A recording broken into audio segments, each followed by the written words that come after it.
What, what are you doing? City order, sir, has to be neutralized. Please. That's my wife's. She painted over my wife's mural while I was at her funeral. Literally. While I was burying Sarah, the HOA president had a crew paint over the last piece of art my wife ever created. The colorful hummingbird mural that covered our garage wall, gone. Buried under 3 coats of beige. Deborah thought she'd won. What she didn't know was that her obsession with rules was about to backfire hard. Turns out she'd been running 5 illegal Airbnb rentals in our neighborhood for 2 years. That little discovery cost her $47,000 in fines and 3 forced property sales. I'm Marcus, 61 years old. I'm a graphic designer, mostly retired now, just doing freelance work when I feel like it. My wife Sarah was a real artist, the kind who saw color and beauty everywhere. She taught art at the community college and painted murals around town. 3 years ago, Sarah got diagnosed with ovarian cancer. Stage 3. The treatments were rough, but she never stopped creating. When she was too weak to teach, she'd paint. Our garage faces the street, and Sarah had always wanted to paint something on that big blank wall. So during one of her good periods, about 6 months before she passed, she did it. Spent 3 weeks on a ladder painting this massive mural, hummingbirds and flowers, bright reds and purples and greens. It was stunning. People would stop their cars to look at it. She finished it in October. She died in February. That mural was all I had left of her, besides photos and memories. Every morning I'd see it from the kitchen window and remember her up on that ladder, paint in her hair, smiling. I'd lived in this neighborhood for 18 years. Never had problems with the HOA. They'd always been relaxed, reasonable people. Then Deborah got elected president last spring. Deborah was maybe 50, worked in real estate, always dressed like she was showing million-dollar homes. She bought into the neighborhood 2 years ago and immediately started improving things. Meaning she started enforcing rules nobody'd cared about in a decade. I first heard from her in June. A letter in my mailbox. Dear homeowner, it has come to our attention that an unauthorized exterior modification has been made to your property. My heart sank reading it. I knew exactly what she meant. The mural had to go, she said. Not approved. Against community standards. I went to the next board meeting with photos of the mural and a petition signed by 30 neighbors saying they loved it.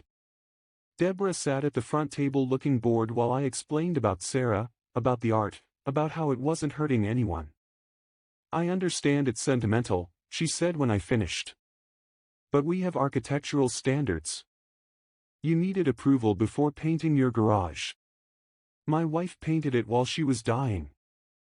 I wasn't thinking about HOA paperwork. Unfortunately, that doesn't change the rules. You have 60 days to restore the garage to an approved color. Can I submit it for approval now? Murals aren't approvable under our guidelines. Solid colors only. I looked at the other board members. They wouldn't meet my eyes. Later I found out Deborah had dirt on 2 of them, small violations she'd threatened to fine them for if they didn't vote her way. I tried everything. I offered to paint a border around it. I showed them letters from the city's Arts Council praising Sarah's work. I got a news article written about it in the local paper. Deborah denied every request. The fines started in August. $50 a day. After 2 weeks I'd racked up $700. I couldn't afford to keep paying, but I couldn't paint over Sarah's last piece of work. Every time I looked at those hummingbirds I saw my wife's hands creating them. My daughter Amy begged me to just repaint it. Dad, it's killing you. Mom wouldn't want this. But I couldn't do it. Deborah started getting nasty. She'd drive by my house slowly, taking pictures. She sent letters threatening legal action. She told neighbors I was bringing down property values with my graffiti. The breaking point should have been when she threatened to put a lien on my house over the fines. But I still wouldn't budge. Then Sarah's mom got sick. Stage 4 lung cancer, rapid decline. She lived in Phoenix. I needed to go help her, make arrangements. She died a week after I got there. I was gone for 12 days total. Helping with the funeral, settling her affairs, grieving. I came home on a Tuesday afternoon, exhausted and heartbroken. The garage wall was beige. Flat, lifeless beige. Sarah's hummingbirds were gone. The flowers, the colors, everything. Just gone. There was a bill taped to my front door. $1,200 for emergency abatement of violation and painting services. I sat in my driveway and cried for the first time since Sarah's funeral. My neighbor Paul came over when he saw me sitting there. "Marcus, I'm so sorry." I tried to stop them. "When did this happen?" "Saturday morning. Deborah showed up with a painting crew at 7 a.m. I told her you were at a funeral, that she should wait. She said the fines had exceeded the threshold for immediate remediation or some legal garbage. She knew I was at a funeral. She knew, and she did it anyway. Paul helped me inside. I sat at my kitchen table staring at that beige wall through the window, and something broke inside me. Not sadness anymore. Something colder. Sarah had spent her last good days creating something beautiful. And this woman had erased it like it was nothing. While I was burying family. I pulled out my laptop and started looking up Deborah's properties. She'd mentioned at a board meeting that she owned several homes in the area. Real estate investor, she'd said. Smart investments. The county property records were public. I started searching. Deborah Morrison. 4 properties in our HOA neighborhood. 4. Plus her primary residence, that made 5 total. Then I checked the short-term rental licenses. Our county requires them for any rental under 30 days. That's when I found it. 3 of her properties were listed on Airbnb. 0 rental licenses on file. I spent 3 days digging through public records like a man possessed. Our HOA rules clearly stated that short-term rentals under 30 days were prohibited. You could rent long-term, 6 months minimum, but no vacation rentals. The rule'd been in place for 8 years, passed before Deborah even moved here. Deborah had 3 properties actively listed on Airbnb. I made spreadsheets. I screenshot every listing with dates and prices. One house was renting for $180 a night. Another for $210. The third for $165. She'd been violating HOA rules for at least 2 years while serving as president. Back 2 years. While enforcing every tiny rule against everyone else. Perfect for our family vacation. Then I looked up county regulations. Stayed here for a long weekend. Our county had passed a law 18 months ago requiring licenses for all short-term rentals. Application fee, safety inspection, the whole deal. Penalties for operating without a license started at $500 per day per property. Deborah had 0 licenses. 0 inspections. 0 applications even filed. I called the county code enforcement office. "Hi, I'd like to report unlicensed short-term rentals." The woman on the phone sounded tired.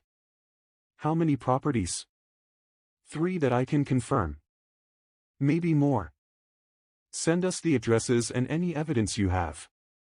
We'll investigate. I sent everything. Property records. Airbnb screenshots. Guest reviews mentioning short stays. Photos from the listings that clearly showed the addresses. Then I did something else. I created a simple website. Nothing fancy, just a one-page layout with all the evidence. Photos of Deborah's listings, screenshots of the HOA rules she was breaking, county regulations she was violating. side by side with copies of the violation notices she'd sent to neighbors for things like unapproved mailbox color and grass 0.5 inches too tall. I titled it HOA President Deborah Morrison, Rules for Thee, but Not for Me. Then I sent the link to every single homeowner email in our HOA directory. And I waited. The emails started coming in within an hour. Is this real? Are you serious? I got fined $200 for my fence and she's running illegal hotels. By that evening, the HOA emergency meeting had been called. Homeowners were furious. I showed up with printed copies of everything. Deborah tried to control the meeting but people were shouting over her. You had his wife's mural painted over 4 rules, and you're breaking them yourself. I want to know how much money you've made off these illegal rentals. She kept saying, this is a private business matter, and I haven't broken any HOA rules. That's when I stood up. I was shaking but my voice came out steady. You have 3 properties running as Airbnbs. Our HOA bylaws section 4.7 specifically prohibits rentals under 6 months. You voted for that rule. You've been violating it for 2 years while fining the rest of us for mailboxes and paint colors and murals. Those are long-term tenants, she said, but her face was red. I projected one of her Airbnb listings on the screen. This review is from 3 weeks ago. Perfect for our weekend getaway. That's not a long-term tenant, Deborah. The room exploded. People were yelling. Someone made a motion to remove her from the board immediately. It passed 64-2. But I wasn't done. 2 days later, county code enforcement showed up at all 3 properties. They'd done their investigation fast, probably because I'd handed them everything gift-wrapped. The violations were issued that week. $500 per day per property for operating without licenses. Retroactive to when the law passed 18 months ago. I did the math. 3 properties, 540 days, $500 per day each. That's $810,000 in potential fines. The county offered a settlement. $47,000 total if she shut down all operations immediately and applied for proper licenses, which the HOA would deny anyway. She paid it. She had to. The alternative was worse. Her husband filed for divorce a month later. Apparently he hadn't known about the investment properties. Deborah resigned from the board the day after the county violations hit. She didn't even show up, just sent a 1-sentence email. She had to sell 2 of the 3 rental properties to pay the fines and her tax penalties. The IRS got involved too when they realized she'd been underreporting income from the Airbnbs. That was a whole other mess for her. The new board president, Linda, called me personally. Marcus, we're so sorry about what happened. We'd like to commission a local artist to recreate Sarah's mural, if you'd be willing. I thought about it. But it wouldn't be the same. It wouldn't be Sarah's hands that painted it. No, I said. But thank you. Instead, I took photos of the mural I had. Sarah had documented the whole process, and had them printed on canvas. It hangs in my living room now. Bigger than life. The color's still bright. The beige garage wall doesn't hurt as much anymore. I planted climbing jasmine along it. In a few years it'll be covered in green and white flowers. Sarah would have liked that better anyway. Deborah moved out of the neighborhood 6 months after everything went down. Last I heard she's in a condo across town. The 3 houses she used to own for her Airbnb scheme? They're occupied by actual families now. Kids playing in the yards. Dogs barking. The way it should be. I learned something through all this. Grief makes you vulnerable, and people like Deborah can smell vulnerability. They think it makes you weak, easy to push around. They're wrong. Sometimes grief gives you clarity. You've already lost the worst thing, what else can they really take from you? That's when you stop being afraid and start fighting back. Sarah's mural is gone, but her art lives on in other places around town. And Deborah's gone too, brought down by her own hypocrisy and greed. I'll take that trade. If you want to hear more stories about people standing up to bullies who think rules only apply to everyone else, hit subscribe. The best part about exposing hypocrites is you don't even have to get revenge yourself. You just turn on the lights and let everyone see what they've been doing in the dark. Sometimes the truth is enough.